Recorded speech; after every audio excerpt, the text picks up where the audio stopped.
O livro de Gênesis é o primeiro livro da Bíblia e a sua história se divide em duas partes principais. Os capítulos de 1 a 11 contam a história de Deus e do mundo inteiro. Depois temos os capítulos de 12 a 50 que realçam a história entre Deus e apenas um homem, Abraão, e a sua família. Essas duas partes estão conectadas por uma história que começa no capítulo 12. Esse esboço nos dá uma ideia de como entender a mensagem do livro como um todo e como ela apresenta a história da Bíblia inteira. O livro começa com Deus tomando a desordem e a escuridão descritas na segunda frase da Bíblia. E disso Deus traz a ordem, a beleza e a bondade. Ele cria um mundo onde a vida pode florescer.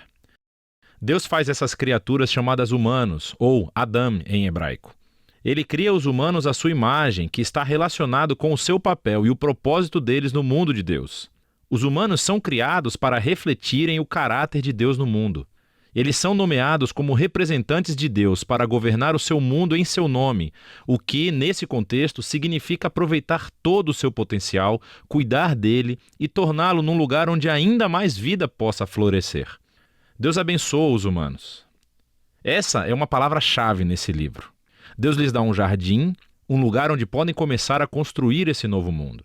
A parte importante é que os humanos têm uma escolha sobre como vão construir esse mundo, representada pela árvore do conhecimento do bem e do mal.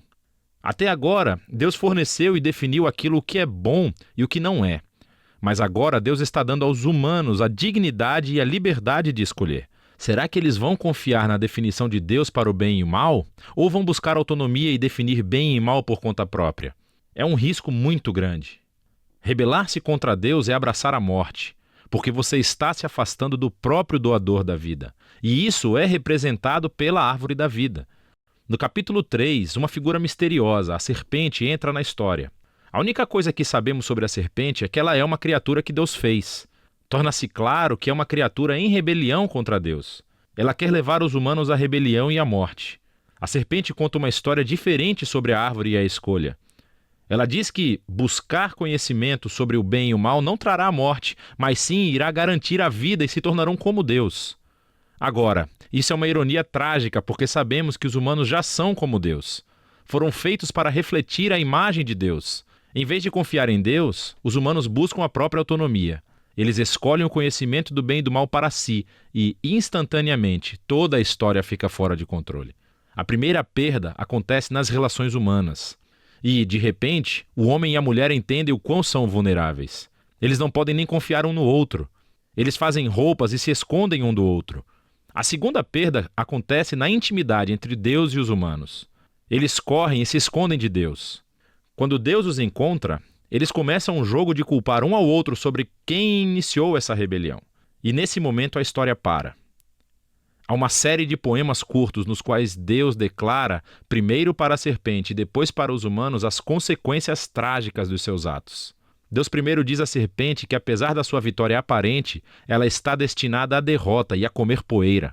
Deus promete que um dia uma semente, ou seja, um descendente, virá da mulher e dará um golpe letal na cabeça da serpente.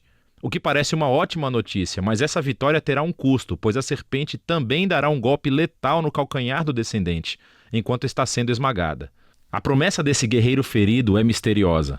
Mas no fluxo da história até então, você vê isso como um ato de graça de Deus. Os humanos acabaram de se rebelar. E o que Deus faz? Ele promete resgatá-los. Mas isso não elimina as consequências das decisões do ser humano.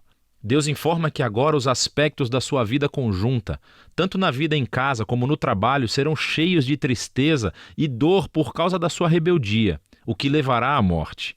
E a partir daqui, a história só piora. Os capítulos 3 a 11 traçam o efeito crescente da rebelião e das relações humanas fraturadas em todos os níveis. Há uma história sobre dois irmãos, Caim e Abel. Caim tem tanta inveja do seu irmão que quer matá-lo. Deus adverte Caim que não caia na tentação, mas ele faz isso de qualquer maneira. Ele mata o seu irmão no campo. Caim então constrói uma cidade onde reinam a violência e a opressão. Tudo isso culmina na história de Lameque. Ele é o primeiro homem da Bíblia a ter mais de uma esposa. Ele as acumula como sua propriedade. E entoa uma breve canção sobre como ele é ainda mais violento e vingativo do que Caim. Depois disso, temos uma história estranha sobre os filhos de Deus, que poderia se referir a seres angelicais do mal ou aos antigos reis que alegavam descender dos deuses. Como Lameque, eles adquiriram tantas esposas quanto quiseram e geraram os Nefilim, grandes guerreiros dos tempos antigos. Qualquer que seja a interpretação correta, o ponto principal é que os humanos estão construindo reinos que enchem o mundo de Deus com violência e ainda mais corrupção. Em resposta a essa corrupção, sabemos que Deus está profundamente triste. A humanidade está destruindo o seu belo mundo e se destruindo uns aos outros. Então, num ato ímpeto de proteção da bondade que existe no seu mundo, Deus limpa a maldade humana com um grande dilúvio.